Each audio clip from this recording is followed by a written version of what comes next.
Balita mula sa lalawigan sa bawat rehiyon ng ating bayan. Dito sa Ang Pilipinas Ngayon.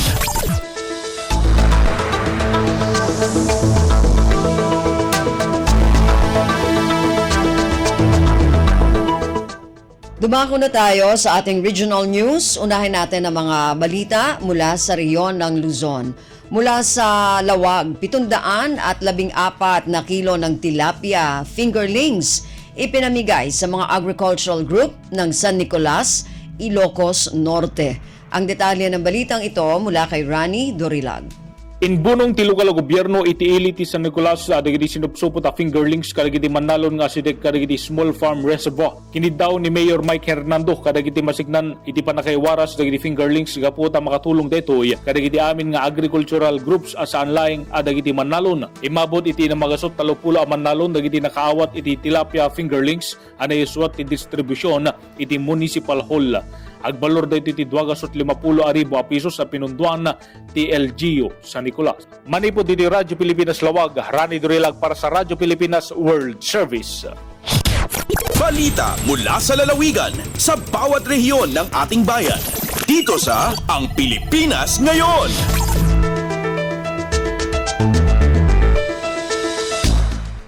Maraming salamat, Rani. Yan ang ulat mula sa Lawag.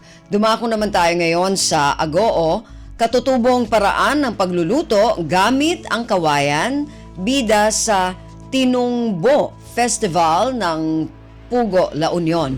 Ang detalye ng balitang ito mula kay Albert Kawile.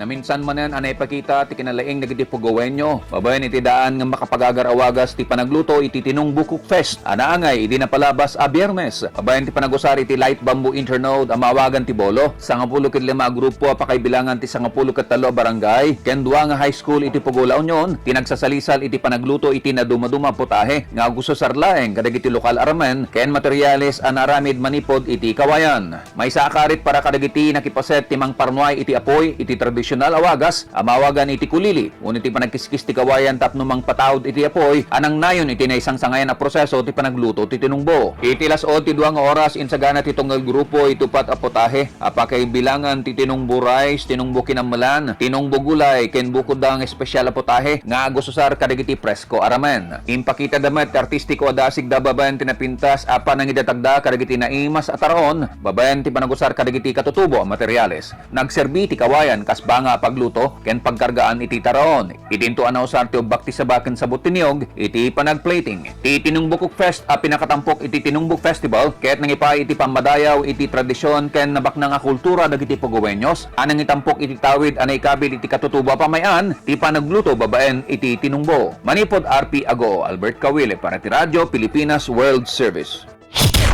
Balita mula sa lalawigan sa bawat rehiyon ng ating bayan. Dito sa Ang Pilipinas Ngayon.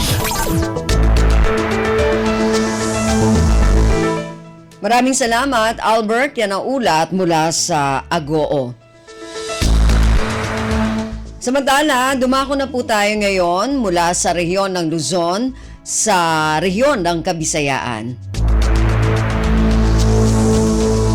Unahin natin ang ulat mula sa Radyo Pilipinas, Borongan, pamaskong handog para sa mga senior citizen at PWD isinagawa sa San Julian, Eastern Samar. Ang detalye ng balitang ito mula kay Dayan Camplon.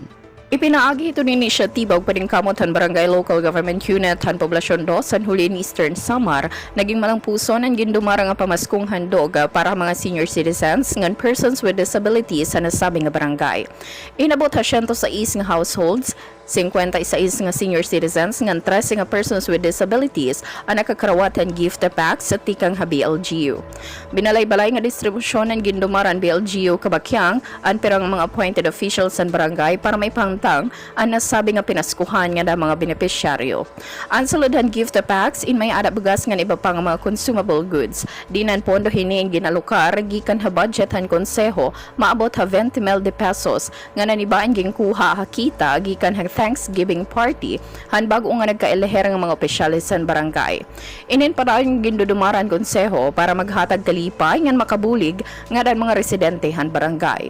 Tikang bidi ha syudad han Borongan, Dayan Camplon para Radyo Pilipinas World Service. Balita mula sa lalawigan sa bawat rehiyon ng ating bayan. Dito sa Ang Pilipinas Ngayon. Maraming salamat, Dayan. Yan ang ulat mula sa Borongan. Dumako naman tayo ngayon sa Sogod. Sunog sumiklab sa bayan ng Macrohon, Southern Leyte sa mismong araw ng Pasko. Ang detalye ng balitang ito mula kay Dalia Orit. Duha ka adlaw human sa nahitabong sunog sa dakbayan sa Maasin, lain na usab nga insidente sa sunog ang nasinati sa lokalidad at gyud mismo sa pagsaulog sa Pasko, Disyembre 25. Matud pa kang Bureau of Fire Officer 2 Malasaka, usa ka tawag ang nadawat sa BFP Macrohon pasado alas 3:05 sa hapon nga usa ka sunog ang niulbo sa usa ka abandonadong gamay nga balay sa barangay Aguinaldo, Macrohon, Southern Leyte. Dali kini nga girespondihan sa mga bombero ug 3 ka minutos lang gunad sa pag-abot, nakontrolar na ang mao nga sunog ug gideklara na nga fire out ang naasong insidente. Unang nasaran nga sa wala pa niabot ang mga otoridad, nagsugod naghakot og balde ang mga lokal nga residente aron dali nga mapatay ang kayo. Dako usab nga pasalamat sa mga opisyales kay adunay mga pag-uwan nga nasinati, sanglit dili kini dali nga nakakanat sa laing lugar tungod sa kabasa sa mga butang. Matud pa, walay naangol ug walay lain pang balay nga naangin sa maong panghitabo ug padayon na ang investigasyon sa unsay posibleng hinungdan sa maong sunog. Seryosong gipahinumduman karon ng publiko nga likayan ang mga buhat o mga butang nga makapakati sa sunog aron malinawon ug malipayon ang pagsaulog sa holiday season. Gikan diri sa Southern Leyte, Talia Abiara Oret para sa Radyo Pilipinas World Service. Balita mula sa lalawigan sa bawat rehiyon ng ating bayan. Dito sa Ang Pilipinas Ngayon.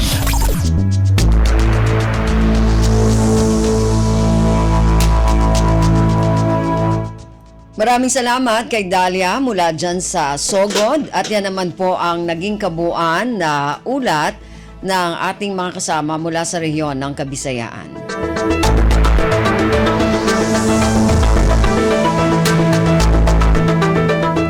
Dumako na po tayo ngayon sa rehiyon ng Mindanao mula naman sa Cagayan de Oro. 9 na miyembro ng Communist Party of the Philippines New People's Army o CPP-NPA patay. 8 baril nakuha sa naganap na engkwentro ng mga sundalo at NPA sa lalawigan ng Bukidnon sa araw ng Pasko. Ang detalye ng balitang ito mula kay Kokoy Medina.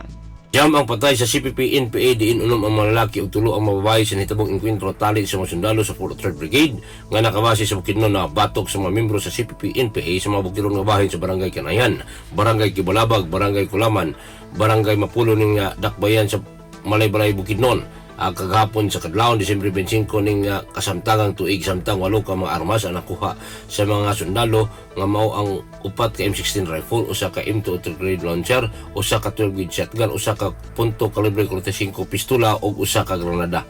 Sumala pa na Brigadier General Mitchell B. Anayron Jr., commander sa 4th Brigade, nga nakadawat sila og impormasyon gikan sa mga residente sa maong mga lugar nga dunay mga presensya sa mga armadong tao nga gituhuan nga mga sakop sa CPP-NPA.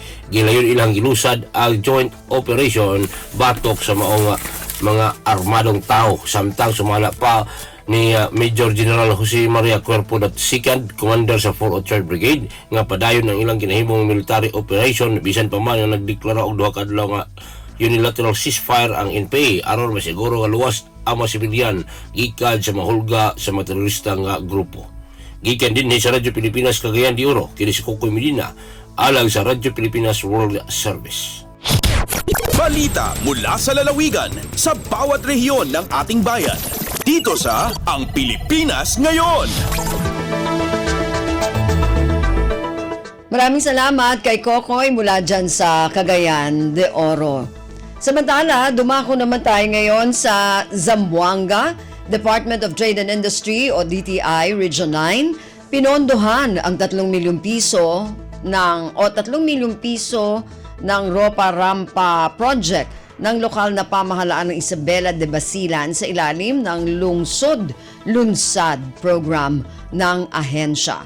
Ang detalye ng balitang ito mula kay Justine Bulanon. Alcanzó 3 milyon de peso el fondo que aloca el Department of Trade and Industry Region 9 para na Ropa Rampa Project del Gobierno Local de Isabela de Basilan bajo na lungsod-lunsad program de la ahensya. El mencionó proyecto ya propone al City Tourism Office de Isabela City LGU objeto del proyecto para capacitar y presentar con el mga produkto como mga ropa del mga sasfera del ciudad. Ya comenda el DTI Zamboanga Provincial Director Grace Aduca con el mencionó inisyatiba del gobyerno lokal que grande ayuda para nabusca vida del mga Isabeleños. El programa del DTI ta konsentra para promotar con el cultural heritage y industria lokal kaya eskuhi alahensya bajo na lungsod sa program. Desde la ciudad de Zamboanga, esa si Justin Bulanon para la Radyo Pilipinas World Service. Balita mula sa lalawigan sa bawat rehiyon ng ating bayan. Dito sa Ang Pilipinas Ngayon.